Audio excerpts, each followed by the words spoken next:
내일부터 법정 최고금리가 연 24%에서 20%로 낮아지면서 기존 대출자들의 이자 부담이 줄어들 것으로 기대됩니다. 하지만 신규 대출이 막힌 50만 명의 저신용자들이 불법 사금융으로 내몰리는 정책의 역효과를 우려하는 목소리도 커지고 있습니다. 대체 불가능한 토큰 NFT가 메타버스 환경에서 미래화폐로 주목받고 있는데요. NFT 시장이 최근 2년간 8배 가까이 성장하면서 증권가도 관련 상품을 속속 내놓고 있습니다. 재개발, 재건축 사업이 끝났는데도 해산하지 않는 조합들 때문에 일부 입주자들이 재산권 행사에 어려움을 호소하고 있습니다. 해산에 대한 명확한 법적 규정이 없어서인데 공공기관 개입의 한계가 여실히 드러나고 있다는 지적입니다. 내일 삼성전자의 잠정 실적 발표를 시작으로 국내 증시가 2분기 실적 시즌에 돌입합니다. 국내 증시가 사상 최고치를 경신한 만큼 기업 실적이 뒷받침돼야만 하반기 증시가 추가 랠리를 이어갈 거란 전망이 나옵니다. 여러분 안녕하십니까? 뉴스플러스 시작합니다. 내일 삼성전자의 실적 발표를 시작으로 우리 증시가 2분기 실적 시즌에 본격 돌입합니다. 국내 증시가 사상 최고 수준까지 올라온 상황이어서 추가 랠리가 이어질지 중요 분수령이 될 전망입니다. 정경준 기자가 주요 체크 포인트를 짚어봤습니다. 우선 관심은 삼성전자 실적입니다. 시장에선 영업이익 10조 9천억 원을 예상합니다. 한 달 전과 비교해 이익 추정치가 5.6% 상향 조정됐는데 실적 발표 이후 어떤 주가 흐름을 보일지가 관건입니다. 삼성전자는 올해 들어 개인 투자자들이 24조 원 넘게 사담았지만 주가는 연초 96,800원 최고가를 찍은 후 8만 원 언저리에서 반년째 횡보 중입니다. 아울러 현재 국내 기업들의 호실적이 앞으로도 계속 이어질지도 관심 대목입니다. 증권가에서는 이번 2분기를 정점으로 하반기 이익 모멘텀이 당초 기대보다 다소 약화될 가능성도 제시됩니다. 올해 상반기가 백신 접종 본격화에 따른 경제 정상화와 기저 효과 등이 맞물려 실적이 좋아졌다는 측면을 감안할 때 이후 하반기에도 이러한 이익 호조세가 지속될지는 불확실하다는 분석입니다. 하반기 때는 아무래도 수출은 좋지만 여기서 더 좋아지긴 사실 쉽지 않은 상황이니까 지금 나오는 숫자도 중요하지만 하반기 때 꾸준히 좋아질 수 있는 거 지속성에 대한 부분이 훨씬 더 중요할 걸로 보여집니다. 그러나 미국 주도의 글로벌 경기 회복 분위기가 당분간 지속될 것으로 예상되는 만큼 3분기와 4분기에도 이익 전망에 대한 추가 상향을 전망하는 분석도 적지 않습니다.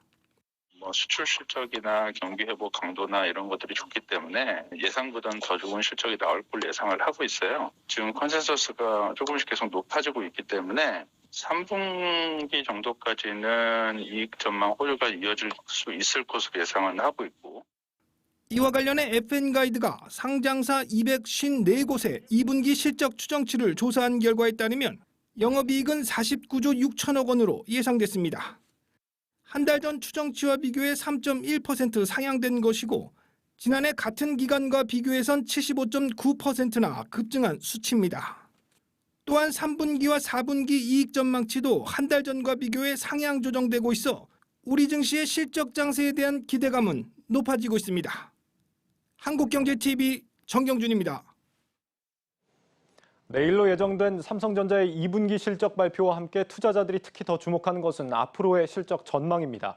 주력 사업부들이 잇따라 위기를 맞고 있다는 지적이 나오는데 TV 신제품 출시는 속도를 내지 못하고 있고 스마트폰과 반도체도 경쟁사들의 공세에 직면했습니다. 이어서 고영욱 기자입니다. 삼성전자의 마이크로 LED TV 신제품 출시가 미뤄졌습니다. 당초 계획이었던 상반기 99인치 제품 출시가 연기되면서 올 가을로 예정된 88인치 출시도 기약할 수 없게 됐습니다. 전자업계에선 삼성전자가 아직 가정용 제품을 양산할 만큼의 기술 개발을 하지 못한 것으로 보고 있습니다.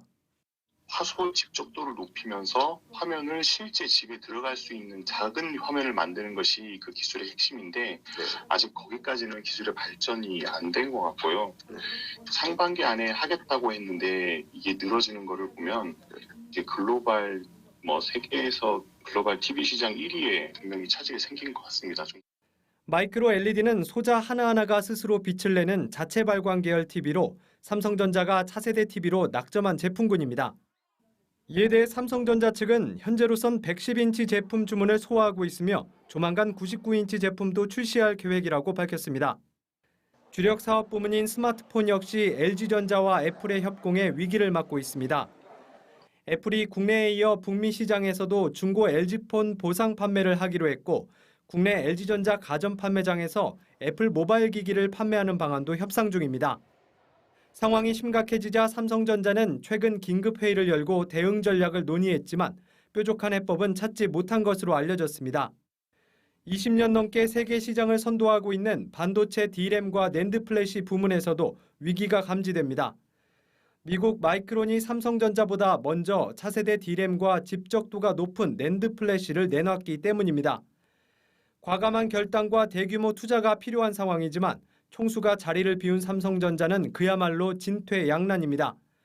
엎친 데 덮친 격으로 최근 서울중앙지방법원이 이재용 삼성전자 부회장의 프로포폴 투약 건으로 정식 재판을 진행키로 하면서 사면 여부까지 불투명해진 상황입니다. 한국경제TV 고용욱입니다.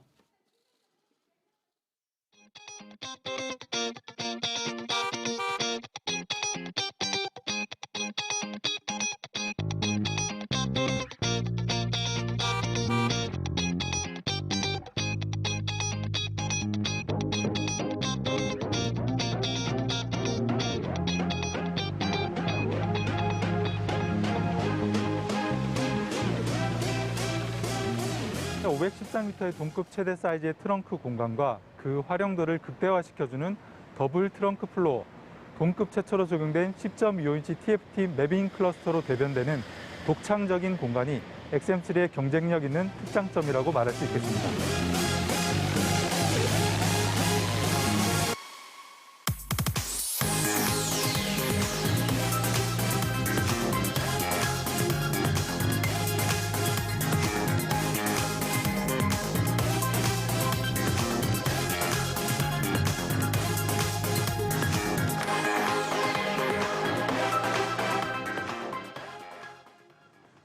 네, 이번 실적 시즌의 체크 포인트들 더 자세하게 짚어보도록 하겠습니다. 자, 이번 실적 시즌에 대한 기대가 굉장히 큰 상황입니다. 주목해봐야 할 종목들이 더 추가로 있는데요. 증권부 박혜린 기자와 함께 살펴보도록 하겠습니다.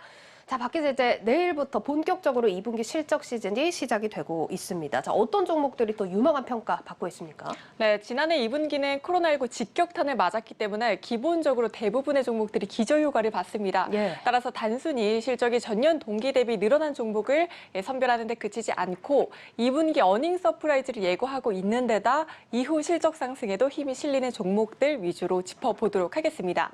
예. 먼저 업종별로 살펴보면 앞서 보셨듯 반도체 업종의 호실적이 예상됩니다. 앞서 리포트에서도 다뤘으니까 바로 이 부분에 넘어가도록 하겠습니다.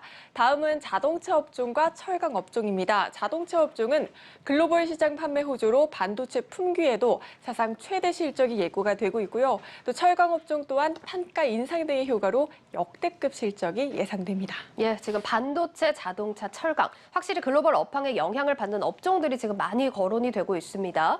자, 그리고 자동차 얘기가 나와서 얼마 전에 뉴스앤마켓에서 또 저희가 기아를 다뤄봤는데 또 역대급 실적이 예고되지 않았습니까? 네, 맞습니다. 현대차와 기아는 올 2분기 나란히 사상 최대 실적을 경신할 것으로 예상되고 있습니다. 예. FN가이드에 따르면 증권업계에선 현대차가 2분기에 29조 3,400억 원의 매출을 기록을 하고 1조 8,400억 원의 영업이익을 거뒀을 것으로 예상하고 있습니다. 7년 만에 최대치의 영업이익을 기록한 것으로 보고 있는 거고요. 전년 동기 기준으로 보면 각각 34%, 211% 증가한 수치입니다. 예, 사실 완성차 업계 차량용 반도체 부족 현상이 정말 악재 중의 악재였는데 이런 와중에서도 현대차가 7년 만에 최대치를 보여줄 거다 이런 전망이 나오고 있습니다. 뭐 기아는 어떤 상황인가요? 네, 기아는 정확히 일주일 전에 저희가 뉴스앤마켓에서 다뤘었는데 예. 그때 보여드렸던 추정치와 현재 추정치를 비교해서 보여드리도록 하겠습니다. 먼저 최근 증권사들이 예측한 추정치입니다. 매출액 17조 6,500억 원, 영업이익 1조 3,300억 원 수준을 예상을 하고 있습니다. 보시다시피 일주일 새 영업이익 전망치가 대폭 상향 조정됐다는 것을 알 수 있습니다. 그렇네요. 뭐 저번 주에 지금 추정치로 나왔던 게 770% 증가인데 지금 이제 뭐 대략적으로 계산을 해봐도 한 45% 정도 네, 더 그렇습니다. 높여잡는 거네요.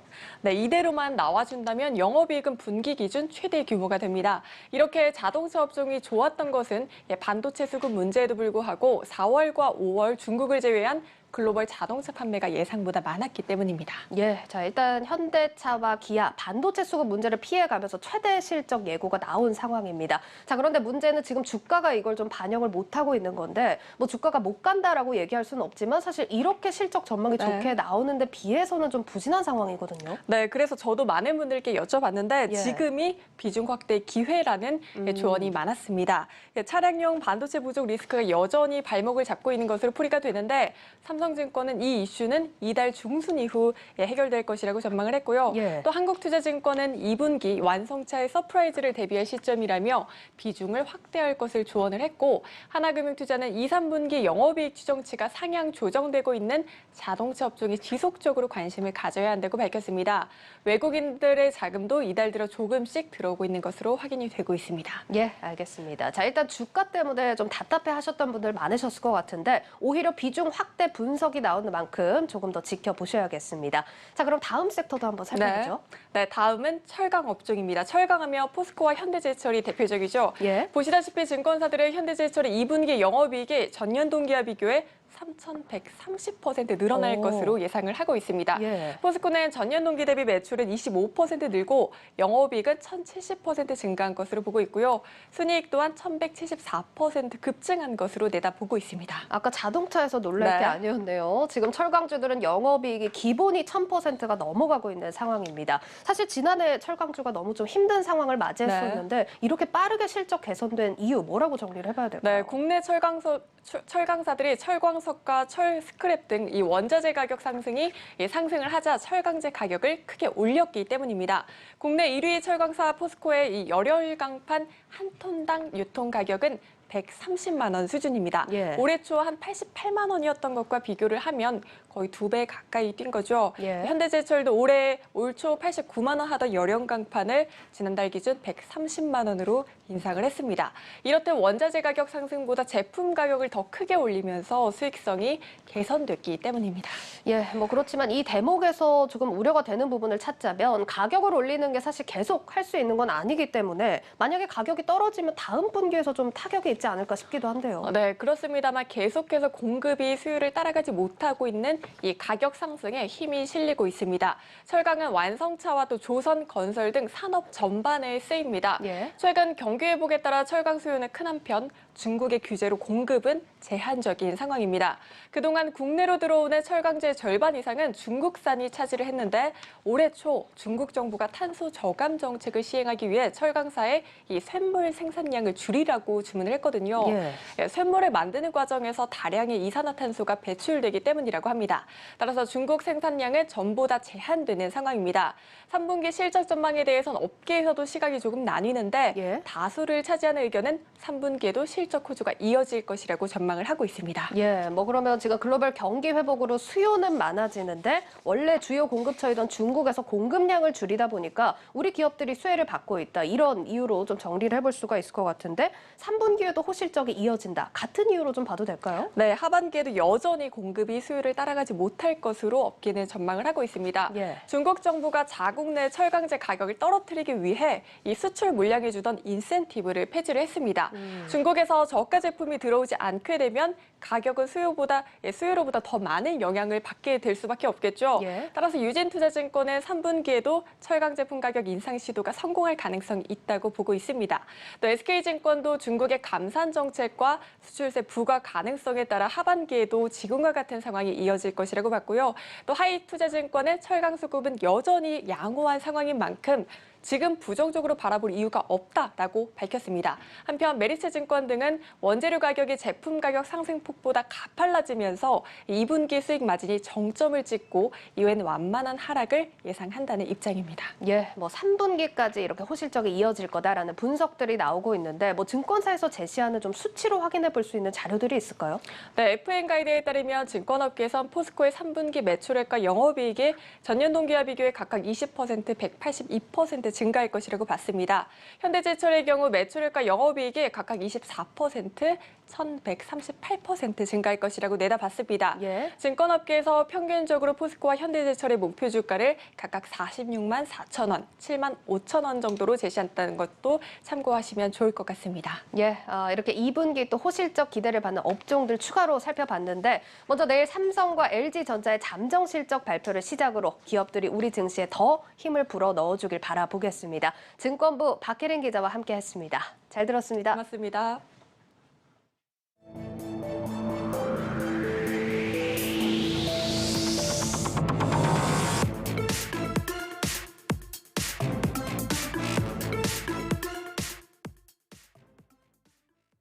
내일부터 기존 24%에서 20%로 낮아지는 법정 최고금리. 금융당국은 서민들의 고금리 부담을 완화하기 위해 법정 최고금리를 낮추기로 결정했다고 설명합니다. 저신용 서민들이 많이 이용하시는 대부업의 경우 실제 상환 능력과 관계없이 일괄적으로 법정 최고금리를 적용하고 있기 때문에 최고금리의 인하 없이는 이분들의 부담을 낮출 수 없는 것이 현실입니다. 당국의 결정에 저축은행과 카드캐피탈사 등 전 2금융권은 최고금리 인하 소급 적용에 나섰습니다. 7월 7일 이전에 받았던 24% 초과 고금리 대출도 20% 아래로 금리를 모두 낮춰준다는 겁니다. 이에 따라 약 320만 명의 차주가 3,600억 원가량의 이자 경감 혜택을 볼 것으로 파악됩니다. 하지만 이미 대출을 받고 있는 사람들의 금리는 낮아져도 일부 저신용자들은 제도권 금융의 문턱을 넘지 못할 것이라는 우려도 제기됩니다. 업계에서는 기존 대출 심사를 통과했던 금융 소비자들도 법정 금리가 인하되면 신규 대출은 어려울 수 있다고 설명합니다. 신규 대출 안 되죠. 이 사람이 어느 정도 상환 능력이 되는지를 보는 거거든요. 20%가 넘어가는 사람들, 대출을 이제 안 해줘요.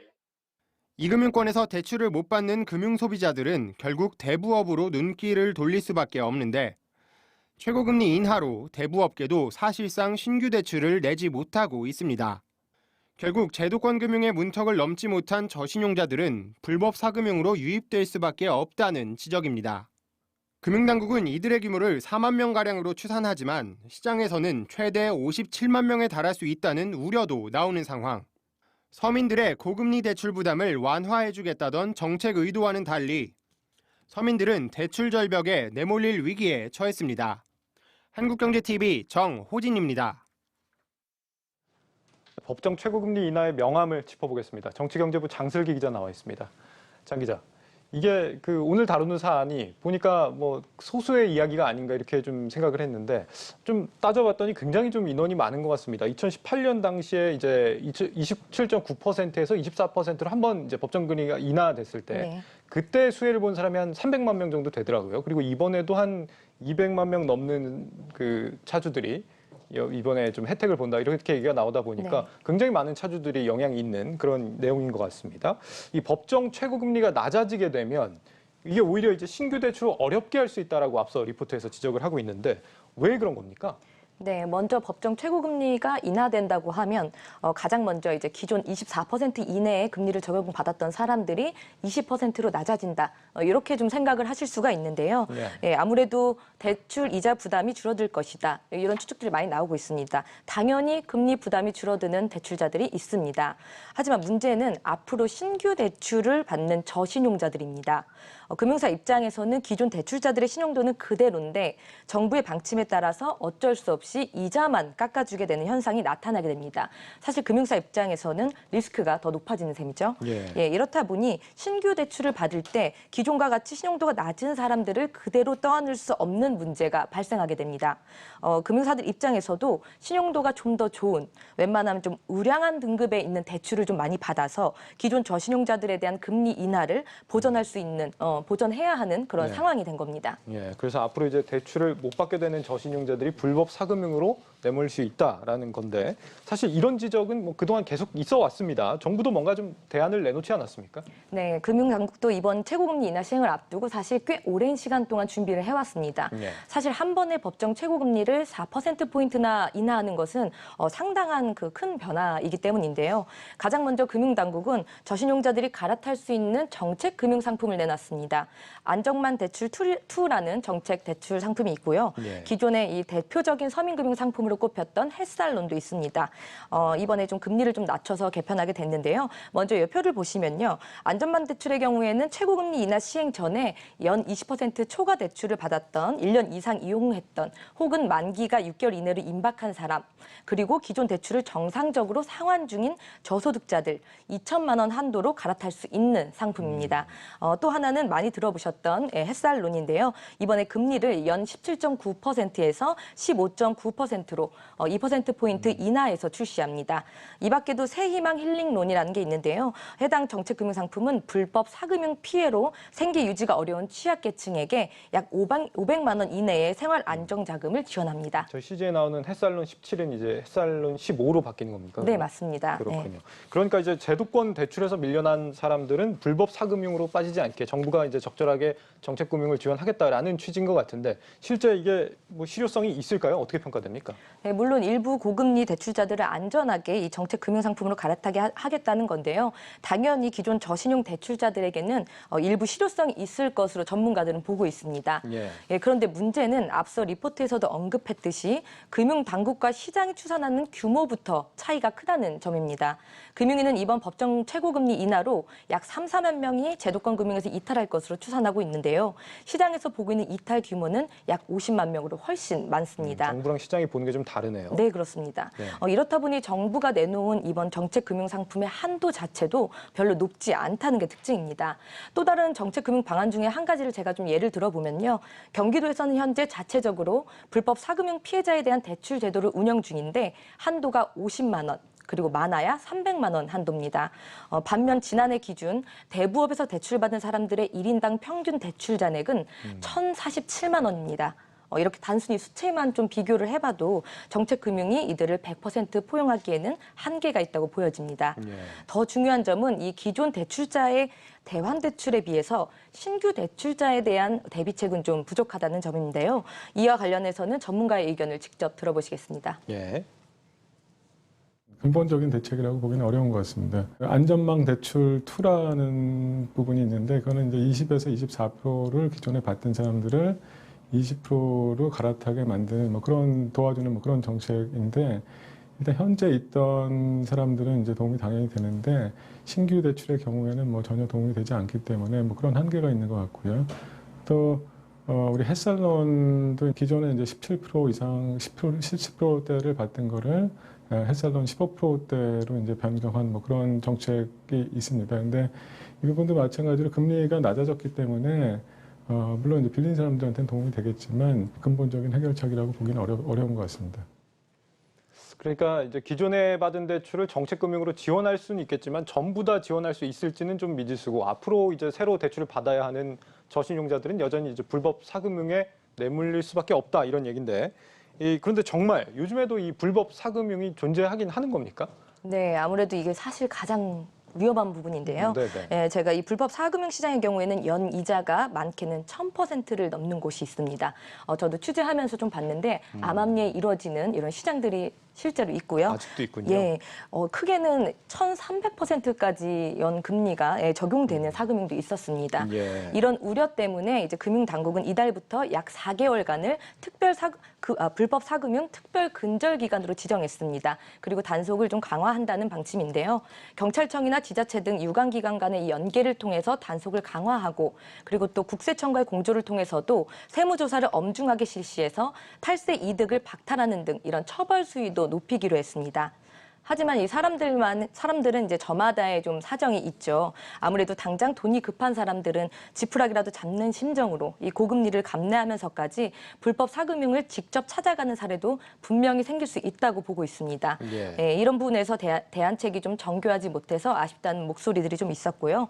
금융권 전문가들은 시장 경제는 시장에 맡겨야 한다. 이런 일관적인 주장을 펼치고 있습니다.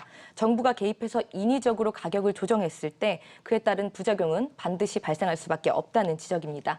마지막 인터뷰 함께 보시겠습니다. 네.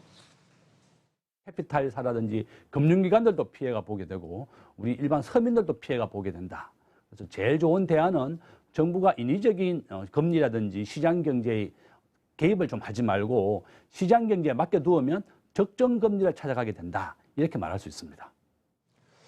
참 좀 어려운 문제입니다. 그렇다고 뭐 지금 같은 이제 저금리 시대에 최고 금리를 높게 유지하는 게 과연 맞느냐 하면은 또 그렇지 않은 부분도 물론 있기 때문에 차라리 한 1,000만 원 정도 소액 대출에 한해서는 좀 신용도랑 상관없이 정부가 저리로 대출을 지원해 주는 제도는 어떨지 생각해 봤습니다. 네, 정치경제부 장슬기 기자였습니다. 잘 들었습니다.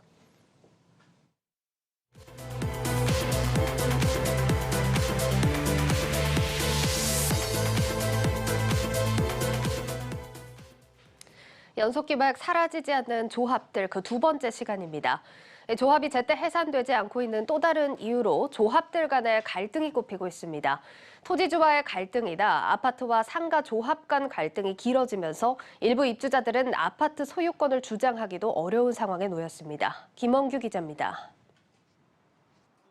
서울 마포구 아현 뉴타운 인근의 한 아파트.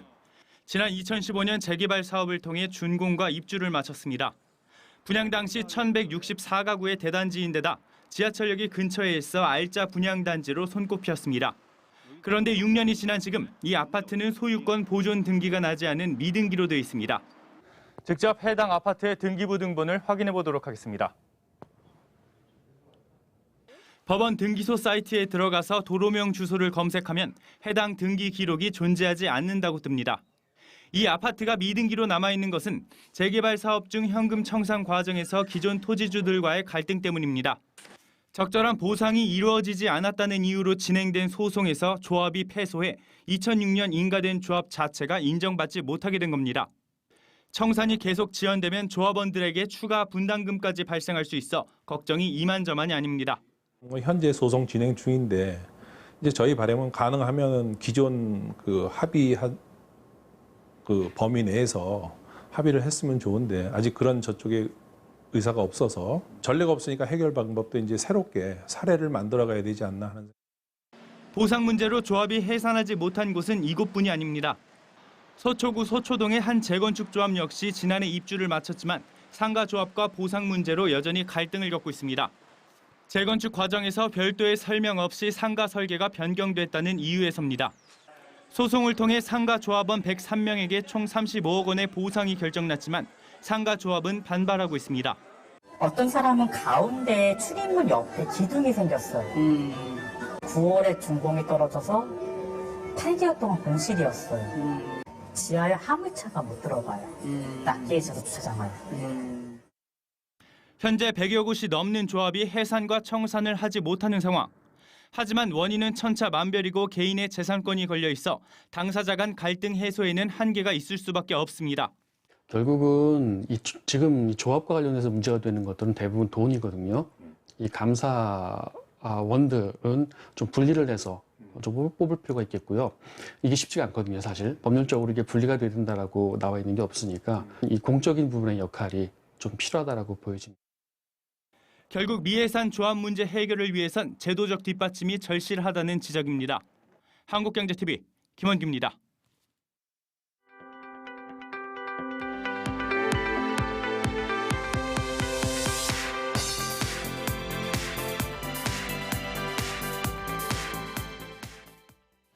중흥그룹의 대우건설 인수가 유력해지면서 업계는 위상과 영향력이 크게 격상될 것으로 보입니다. 인수가 성공하면 시공 능력 평가에서 삼성물산과 현대건설에 이어 단숨에 3위로 뛰어오르게 되는데 중흥그룹은 외부 차입 없이 연내 인수를 마무리하겠다는 입장입니다. 홍건표 기자입니다. 중흥그룹이 대우건설 인수 우선 협상 대상자로 선정되면서 건설업계에 지각 변동이 일어날 전망입니다.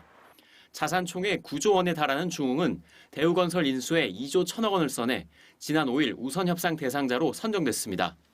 중흥그룹은 중흥토건과 중흥건설을 계열사로 보유하고 있는데 두 회사는 지난해 각각 시공능력평가 15위와 35위를 기록했습니다. 시공능력 6위의 대우건설을 합치면 평가액이 11조 원을 넘어 삼성물산과 현대건설에 이어 단숨에 3위에 오릅니다. 중흥은 광주를 기반으로 한 주택건설 전문회사인데 지역 부동산 개발이라는 강점에 대우건설의 브랜드 파워를 더해 1등 회사로 키운다는 목표입니다. 대우건설의 역량을 바탕으로 대규모 부동산 개발 및 운영까지 아우르는 선진 디벨로퍼의 시대를 여는데 5,400여 명의 대우건설 임직원 여러분들과 함께하겠습니다. 또한 대우건설이 최고의 건설사인 만큼 임직원들의 자부심을 높일 수 있도록 노력하겠습니다. 특히 대우건설의 강점인 주택 브랜드와 세계적인 토목 플랜트 기술을 활용해 다방면으로 사업을 확장하겠다는 입장입니다. 국내에서 지금까지 중흥이 맞지 않았던 좀 더 큰 규모의 건설 공사나 해외 사업 같은 것들도 대우의 기존 인력들과 기술력 등을 활용해서 중흥이 좀 더 확대할 여지가 생기는 것, 이런 건 장점이죠. 일부에서는 2조 원이 넘는 인수자금을 놓고 경영 리스크를 우려합니다. 하지만 중흥그룹은 일시적으로 단기 브릿지론 성격의 자금을 차입하지만 내년까지 유입될 그룹의 영업 현금 흐름으로 대부분 상환이 가능해 사실상 외부 차입 없이 인수하는 것이라고 자신감을 내비쳤습니다. 전문가들은 중흥이 단순한 투자금 회수나 기존 자산을 이용한 다른 유형의 이익을 꾀하는 것을 피하고 건설업이라는 주력 분야에 집중해 함께 성장하는 것이 매우 중요하다고 조언했습니다. 한국경제TV 홍원표입니다. 신풍제약이 기대에 못 미친 코로나19 치료제 임상 2상 결과를 발표했습니다. 국내 제약사들이 셀트리온에 이은 국내 2호 코로나 치료제 개발에 속도를 내고 있지만 쉽지 않은 상황입니다. 신동호 기자입니다. 신풍제약이 개발 중인 코로나19 치료제 후보 피라맥스의 국내 임상 2상 시험에서 통계적 유의성을 확보하지 못했습니다. 피라맥스 투여군과 대조군에서 코로나 바이러스가 음성으로 전환된 환자의 비율에 차이가 없어 목표치를 달성하지 못했다고 밝혔습니다. 하지만 신풍제약은 일부 지표에서 피라맥스가 바이러스를 억제하고 중증으로 악화하는 비율을 낮출 가능성을 보였다 판단해 후속 임상을 계속하기로 했습니다. 이번 소식으로 제약업계에선 속도를 내고 있는 코로나 치료제 개발 사업에 다시 한번 제동이 걸린 겁니다. 그동안 셀트리온의 국산 코로나 치료제인 레키로나 이후 국내 제약사들이 치료제 개발에 도전했지만 쉽지 않았던 상황. 실제로 일양약품과 대웅제약, 종근당, GC녹십자가 코로나 치료제를 개발하다 유효성 입증에 실패했습니다. 다만 종근당은 식약처로부터 중증 고위험군 환자 대상 임상 3상을 승인받아 현재 임상을 준비 중이고 대웅제약은 피험자를 300여 명으로 늘린 보다 대규모의 임상 2비상을 진행하기로 했습니다. 전문가들은 변이 바이러스가 확산하는 상황에서 이미 1호 치료제가 조건부 허가를 받아 실제 사용된 만큼 서둘러 두 번째 조건부 허가를 내주기보다 검증을 확실하게 하겠다는 의미도 있다고 분석하고 있습니다. 안전성과 유효성 측면에서 효과가 뛰어나다 등등의 어떤 차별성이 있어야 되는데 그 정도까지는 만족을 못했던 것 같아요. 환경적인 어떤 변화 측면에서 극복하기 위한 여지를 충분히 마련했다라고 볼 수 있을 것 같고요. 백신만 가지고는 그 완전한 극복이 되지 않는다라고 생각해요. 그래서 혁신적인 치료제가 뒷받침이 됐기 때문에 많은 기업들이 다각적인 측면에서 이제 시도를 하고 있기 때문에 어떤 혁신적인 치료제가 대안이 나오지 않을까. 국내 제약사들이 개발 중인 치료제가 잇따라 임상 결과와 조건부 허가에서 고배를 마시고 있습니다. 하지만 코로나19가 독감처럼 토착화될 가능성이 큰 만큼 국산 2호 코로나 치료제 개발은 꼭 필요하다는 게 의료계와 제약업계의 설명입니다. 한국경제TV 신동호입니다. 요즘 로블록스와 제페토를 시작으로 메타버스 시장이 커지면서 동시에 뜨거운 관심을 받고 있는 산업이 있습니다. 바로 대체 불가능한 토큰이라고 불리는 NFT 산업입니다. 메타버스 환경에서 미래 화폐로 각광을 받고 있기 때문인데 최근 증권가가 이 시장으로의 진출을 서두르고 있습니다. 오민지 기자입니다. 지난 1일 JYP 엔터테인먼트의 박진영 대표 프로듀서는 가상화폐 거래소인 두나무의 보유 지분의 2.5%인 89만여 주를 매각했습니다. JYP 엔터테인먼트는 이번 주식 매각으로 두나무와 손을 잡고 아티스트 IP를 활용한 NFT 플랫폼 사업에 진출한다고 밝혔습니다. 디지털 자산화되면 가장 자산 가치를 직접적으로 인정받을 수 있는 분야가 최근에 이제 미술품이나 그리고 엔터 IP가 가장 핏하다고 이제 시장에서 판단을 하고 있는 것 같아요. 그런 아티스트들이랑 어떤 유의미한 IP 확보하는 게 좀 이런 시장 영향력 확대해 가는데 제일 중요한 부분이라고.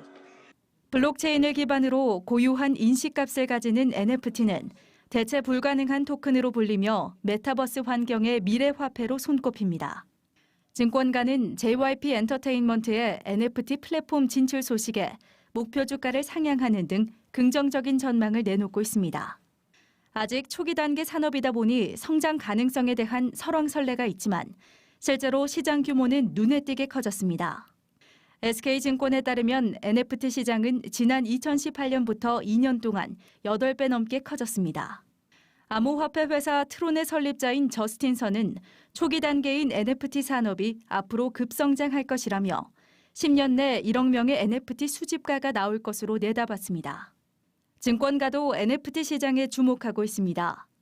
지난달 삼성자산운용과 KB자산운용은 메타버스 펀드를 내놓으며 NFT 관련 투자에 발을 담갔습니다. 미래셋 자산운용 역시 메타버스와 관련한 ETF 등의 상품을 준비 중이라고 밝혔습니다. 코인 자체의 개념이 이런 가상 세계에서 앞으로 화폐가 될 거다. 저희가 투자하는 디지털 월렛이랑 디지털 페이먼트, 그다음에 크립토 커런시 이 세 가지 테마가 NFT와 직접적으로 연결되거든요.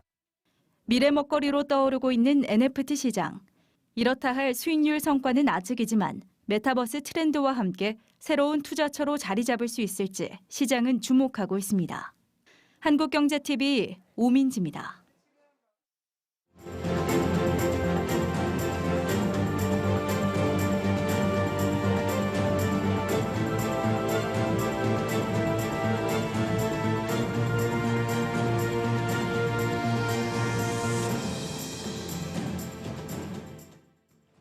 사회 취약계층을 지원하는 것은 국내 금융회사들의 중요한 역할. 공개 기능을 맡고 있는 금융회사인 만큼 내부뿐 아니라 거래 기업이 ESG 경영에 뛰어들 수 있도록 투자와 여신 결정 때 ESG 요소를 반영하고 있습니다. ESG 금융 여신, 수신, 채권, PF, 자산운용 등 분야에서 비즈니스별 상품 서비스 및 금융 지원에 적용하고 체계적인 관리와 그 운영 결과를 대회에 공개할 예정입니다. 우리금융은 기후변화 녹색금융의 E, 사회적 금융 인권 다양성의 S, 그리고 사회이사 독립성의 G를 중심으로 ESG 정책을 실행하고 있습니다.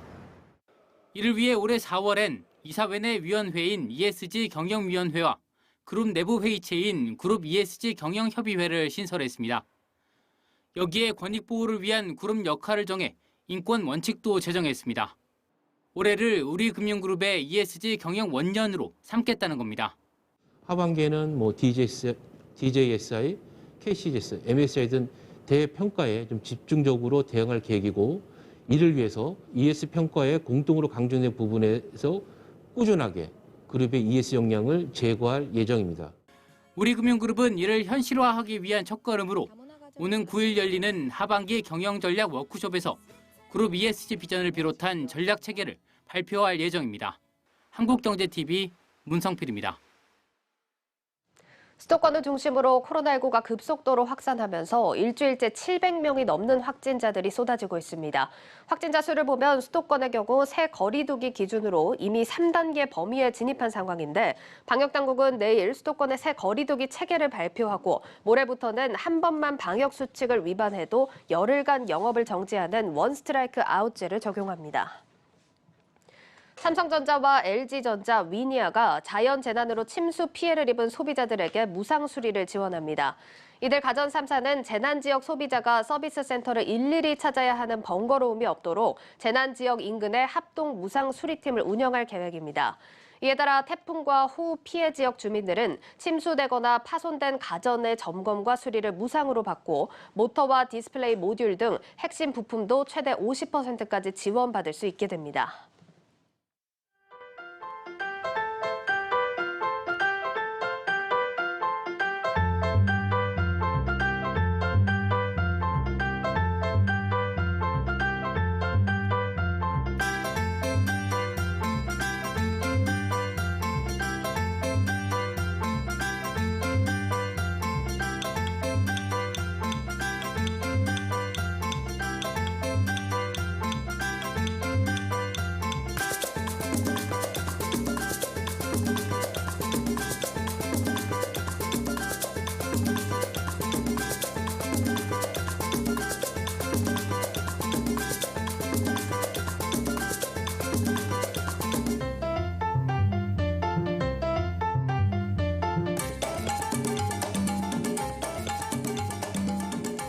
제주를 시작으로 해서 뭐 서울이라든지 수도권 또는 다른 지역으로 이렇게 확대해 나갈 계획입니다.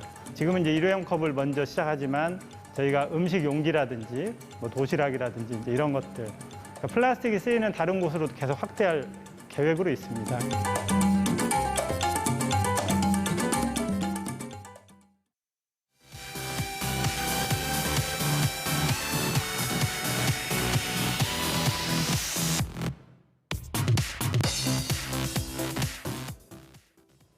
네, 플러스백 시간입니다. 이지우 기자와 함께하겠습니다. 네. 이 기자, 네, 첫 번째 키워드 바로 보죠. 네. 나는 한남 더힐이야 이렇게 되어 있네요. 네, 저는 한남 더힐입니다. 이지우 기자 집장만 했다더니 한남 더힐로 간 겁니까? 어떤 관심이 생기시나요?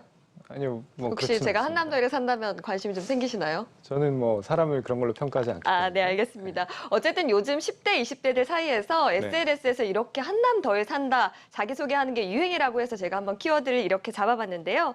카스트 제도 혹시 아시죠? 인도 사회의 어떤 특유한 신분 제도인데 네. 이런 자기소개들이 아무래도 신카스트 제도가 아니냐 이런 지적들이 나오고 있습니다. 실제로 제가 사진을 좀 준비를 했는데요. 이렇게 인스타그램에서 뭐 한남 더힐을 검색해 보니까 한남 더힐 이근영, 뭐 한남 더힐 이지호 이렇게 자기를 좀 소개하고 있는 모습을 보이고 있었습니다. 네, 집과 자신을 하나로 만드는. 네. 자기가 이제 한남 더힐 산다는 걸 자기소개로 쓰고 있다 이런 얘기죠? 네. 갑자기 왜 이러는 겁니까? 사실 갑자기라고 보기는 조금 어려울 것 같습니다. 사실 과거에 임대주택에 사는 사람들을 일컬어서 뭐 휴먼시아와 거지의 합성어인 휴거라고 부르던 적이 있었죠. 이와 무관하지 않다 이렇게 볼 수가 있겠는데요. 네. 학생이나 학부모들이 뭐 특정 아파트나 특정 평형대에 사는 어떤 친구들을 뭐 사귀거나 혹은 왕따시키는 이런 세태와 비슷하다, 또 같은 흐름이다 이렇게 볼 수가 있겠습니다. 이렇게 자기소개를 하는 사람 중에는 실제로 한남 더힐에 사는 사람도 있지만 그렇지 않은 사람들도 많다고 합니다. 네, 뭐 흉내를 내는 거든 뭐 진짜 한남 더힐에 사는 거든 간에 네. 집을 가지고 이렇게 얘기를 하는 세태가 그렇게 바람직하다고 생각되지는 않은 것 같아요. 네. 사람의 가치를 역시 집으로 따질 수는 없다. 네. 제가 너무 꼰대 같은 얘기인지 모르겠지만. 그럼 뭘로 따지시나요? 인성이죠, 인성. 인성. 예, 제가 그렇습니다. 인성을 또 잘 갖췄는데요. 네. 갑자기 왜 또 어필하는 거 요즘 잘 안 하더니 좀 하는 것 같습니다. 예. 네. 청년층 중에도 이제 좋은 집을 갖지 못한 세대들 같은 경우는 사실 박탈감이 좀 상당히 클 것 같다 이런 생각이 드는데 네. 집값이 떨어지고 있는 것도 문제지만 사실 좀 이런 인식부터가 좀 문제가 있다 이런 지적도 나오고 있지 않습니까? 네, 맞습니다. 사실 집값도 집값이지만 말씀하신 대로 우리 사회에 좀 과시문화가 만연해 있다 이런 것들도 문제로 지적되고 있는데요. 사실 온라인 같은 경우는 자신들이 보여줄 수 있는 것만 취사적으로 선택해서 보여줄 수 있기 때문에 아무래도 상대적으로 박탈감이나 또 모멸감을 더 크게 느낄 수 있도록 하는 문제가 있다라고 할 수가 있습니다. 전문가들도 집값은 집값이지만 국민의식을 개선하기 위해서 인문학적 교육도 좀 강화를 해야 된다 이렇게 조언을 하고 있었는데요. 그런데 이렇게 집자랑 말고도 또 최근에 현대판 카스트 제도라고 비판받는 현상이 있었습니다. 바로 코로나 시국에 대처하는 자세입니다. 코로나 시국에 대한 대처요? 네. 어떤 얘기입니까? 팬데믹이 길어지면서 경제적 불평등이 더 부각되고 있는 건데요. 미국에서 더 크게 발생하고 있습니다. 혹시 코로나에 어떻게 대처하고 계십니까? 그냥 집에서 가만히 앉아 있죠. 네. 회사 집만 반복하고. 네. 근데 일단 저희 같은 사람들 말고 부자들은 일단 그 사람들과의 접촉을 최소화하기 위해서 뭐 한적한 휴양지를 가거나 또 벙커에서 이렇게 좀 시간을 시간을 보내는 경우도 있다고 하고요. 네. 또 재택근무를 하는 직장인들 같은 경우도 감염과 실직에 대한 우려가 좀 적은 편이라고 합니다. 반면에 마트와 식료품점 직원이나 배달원 같은 직종은 감염의 위험을 무릅써야 되는 데다 실직에 대한 우려도 크다고 하는데요. 더 큰 문제는 의료 혜택입니다. 취약업종은 병가를 내기도 어렵고 또 병원비도 비싸서 치료를 뒤로 미루는 경우가 많은데 실제로 한 조사에 따르면 미국인 26%가 돈이 없어서 질병 치료를 뒤로 미뤘다는 결과도 나오고 있습니다. 그런 이유 때문일까요? 지난 11일 기준으로 코로나19로 인한 사망자가 흑인이 백인에 비해서 2배가량 많다는 결과도 나타났습니다. 그렇군요. 우리나라도 상황이 별반 다르지 않을 것 같은데 이 기자도 얼마 전에 배달 알바 직접 했지 않습니까? 네. 유튜브 채널 돈님만세에서. 네. 어땠습니까? 아니, 정말 힘들더라고요. 근데 저는 이제 점심시간이나 저녁시간을 이용해서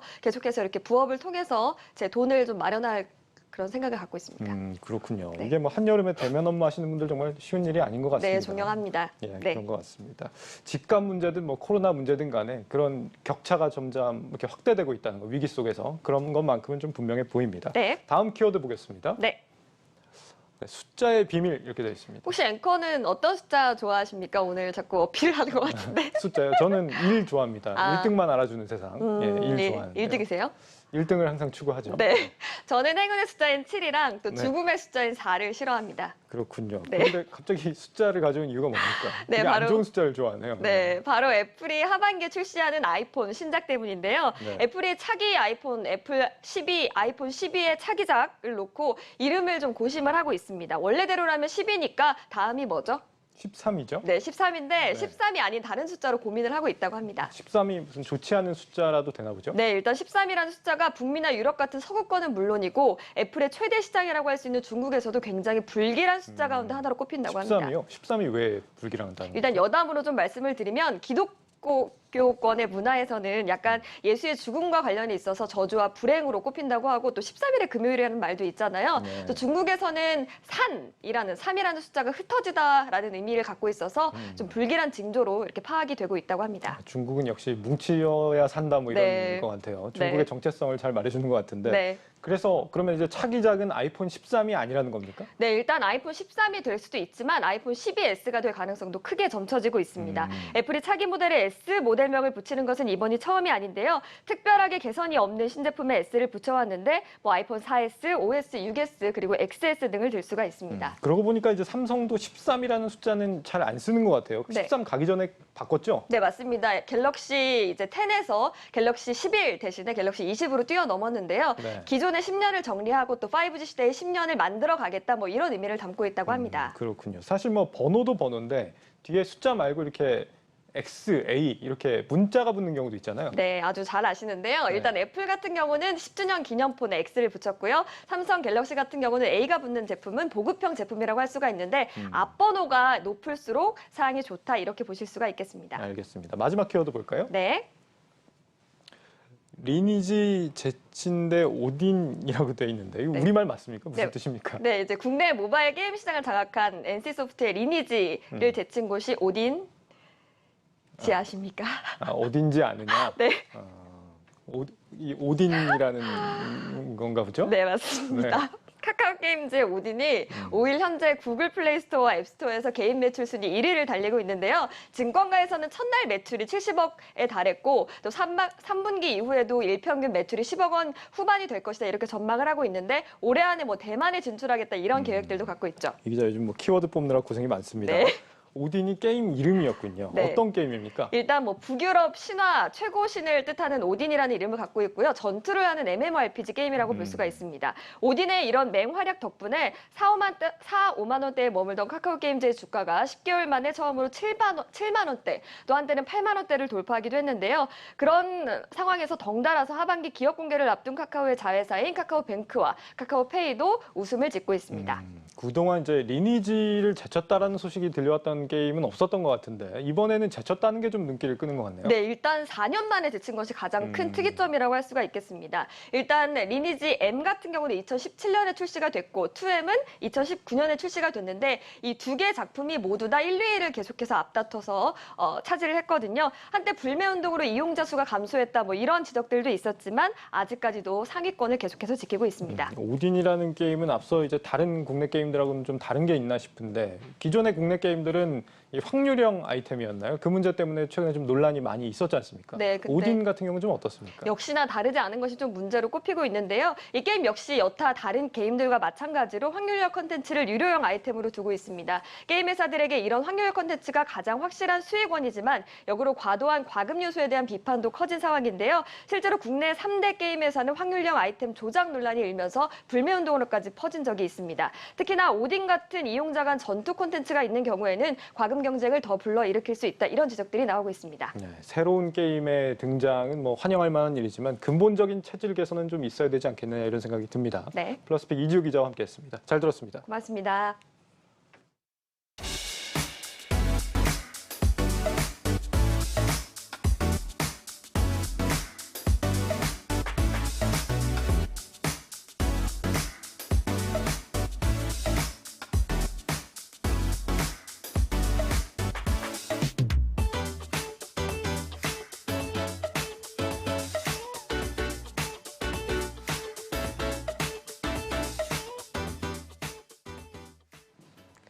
네, 오늘 개막하는 프랑스 칸 국제영화제에 세계 영화인들이 주목하고 있습니다. 예, 봉준호의 기생충 신드롬이 바로 여기서 시작이 됐었죠. 그렇습니다. 이번 행사는 우리나라와 전 세계인들 모두에게 중요한 의미가 있습니다. 먼저 코로나 이후 프랑스에서 개최되는 첫 대규모 행사라는 점입니다. 프랑스는 유럽에서도 코로나 확진자가 가장 많이 발생한 나라로 꼽히는데요. 지난달부터 프랑스는 백신 접종을 완료했거나 검사에서 음성이 나온 사람들을 대상으로 각종 축제나 행사에 참가할 수 있게 허가하고 있는데 방역 수칙을 준수하면서도 안전하게 대규모 행사가 치러질 수 있을지 판가름하는 중요한 실험의 장이 될 것으로 보입니다. 예, 윗 코로나 시대에 인류가 정상적인 경제 활동을 해 나갈 수 있을지 또 주목을 해보겠습니다. 자, 그렇지만 아쉽게도 이번에는 한국 영화가 단 한 편도 경쟁 부문에 초청되지는 못했습니다. 다만 수상과 관련이 없는 비경쟁 부문에서 한국 영화가 2편이 초청이 됐고 배우 송강호와 이병헌은 한국 남자 배우로서는 최초로 각각 심사위원과 시상자로 나서게 된다고 합니다. 네, 영화계에서 한국의 위상이 여전하다는 것을 알 수 있는 대목입니다. 다시 시작된 델타 변이 공포 속에서도 다른 한쪽에서는 이 팬데믹 이전으로의 회복 움직임 역시 계속되고 있다는 걸 알 수 있습니다. 코로나와 함께이든 따로이든 일상을 되찾는 날이 하루빨리 오길 바라면서 오늘의 뉴스 플러스를 마치겠습니다. 여러분 고맙습니다.